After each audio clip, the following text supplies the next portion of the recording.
आप सबको जय मसीह की। इस सुबह के समय हम एक वचन अध्ययन करेंगे जो पहले इतिहास के 28वें अध्याय के 9वें वचन से है। यदि तू उसकी खोज में रहे तो वह तुझको मिलेगा। एक बार वीक मैगजीन नाम की पत्रिका ने 67 साल के रॉजर पैस्क्यूअर के बारे में एक खबर छापी थी। ये चिड़ियाओं के ऊपर अध्ययन करने वाले एक विभाग में काम करने के बाद रिटायरमेंट प्राप्त कर चुके व्यक्ति थे। उनके अंदर एक अजीबोगरीब आदत थी और वो ये थी कि उनकी आंखें बहुत ही तेजी से सड़क में पड़े हुए सिक्कों को ढूंढ लेती थी। उन्होंने 1987 से जब से इन सिक्कों को इकट्ठा करना शुरू किया था, तब से उन्होंने न्यूयॉर्क शहर की सड़कों से कम $2000 तक के सिक्कों को इकट्ठा किया। और जैसे ही दिन बीतते गए, वो सड़कों से इन सिक्कों को और डॉलर्स को इकट्ठा करने के लिए कई तरीके की नई तकनीकों का इस्तेमाल करने लगे। दिनों के बीतने पर वो ऐसी सड़कों पर जाकर सिक्कों को इकट्ठा करने लगे जहां पर लोग बिल्कुल लापरवाही से चलते हैं। इसके लिए उन्होंने ज्यादातर ऐसी गलियों को चुना जहां पर शराब की दुकानें मौजूद हैं। वो शराब के दुकानदारों को सीधा नहीं देखते थे, क्योंकि उनका कहना है कि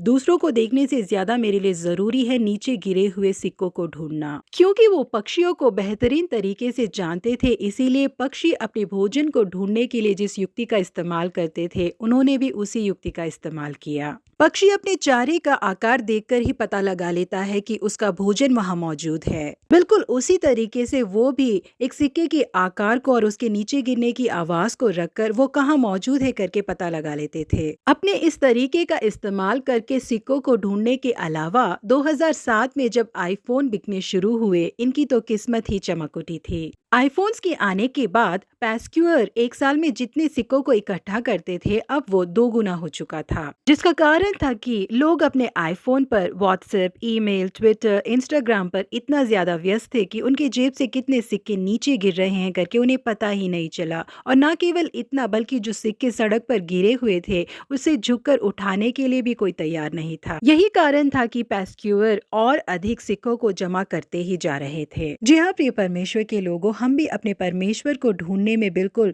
रॉजर पैस्क्यूअर की तरह अपने ध्यान को भटकाए बिना ढूंढेंगे तो हम निश्चय ही उन्हें देख पाएंगे। जी हाँ प्रिय परमेश्वर के लोगों, जैसे वचन कहता है, यदि हम अपने परमेश्वर यहोवा को अपने पूरे मन से और अपने पूरे प्राण से ढूंढे तो वो हमें मिल जाएंगे। हम जैसा नीति वचन के 2 अध्याय के 4 वचन में पढ़ते हैं, उसके अनुसार हम परमेश्वर के ज्ञान को और समझ को चांदी के समान ढूंढे और गुप्त धन के समान उसकी खोज में लगे रहे तो निश्चय ही उसे प्राप्त करेंगे। हम कई बार चाहते हैं कि हम परमेश्वर का दर्शन करें, उनकी आवाज को सुने, लेकिन हमारा पूरा ध्यान उनकी ओर नहीं लगा रहता, दूसरी चीजों की ओर लग जाता है। यही कारण है कि हम परमेश्वर को नहीं देख पाते। परमेश्वर की बातों को अपने कान से सुनने वाले मूसा ने बहुत ही चाहत के साथ परमेश्वर से कहा, मुझे अपने तेज दिखा दे। जिसके लिए परमेश्वर ने मूसा से कहा, तुम मेरे मुख का दर्शन नहीं कर सकता। फिर यहोवा ने कहा, सुन, मेरे पास एक स्थान है, यहाँ तो उस चट्टान पर खड़ा हो। और अपनी महिमा परमेश्वर ने उन पर प्रकट की।